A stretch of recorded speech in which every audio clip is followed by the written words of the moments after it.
দাবি হচ্ছে বিচারের দাবি। একটি দাবি কি? বিচারের দাবি।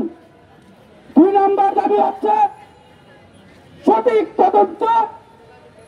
তদন্ত প্রকাশ, নিরপেক্ষতা এবং স্বাধীন বিচার ব্যবস্থা স্বাধীনভাবে বিচার করার জন্য যেই ধরনের পদক্ষেপ নিতে হবে, তা না হলেও আমাদের আন্দোলন চলমান থাকবে।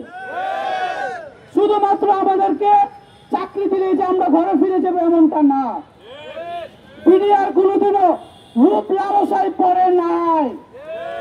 যদি রূপ লালসায় পড়তো তাহলে ইমাম সাহেবকে, বিডিআর কেন্দ্র মসজিদে ইমাম সাহেবকে শহীদ হতে হতো না।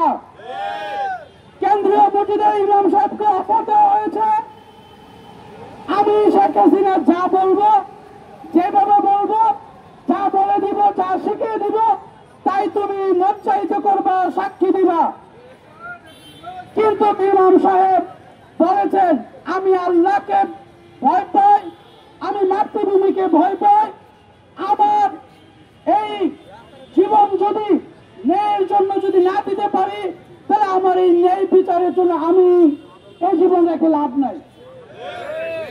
তেমনি ভাবে ৭৪ জন কর্মকর্তা, কর্মচারী, পথচারী সহ শহীদ হওয়ার পর এখন পর্যন্ত বাংলাদেশে এই সীমান্ত হত্যা যেমন ভাবে চলমান আছে, ভারতের আগ্রাসনে সেই আমাদের গাজীপুরের কেন্দ্রীয় কারাগারে, কাশিমপুর কারাগারে, তারপর হচ্ছে কারাগারে বিডিআর সদস্যের কিন্তু মৃত্যুর মিছিল চলমান আছে।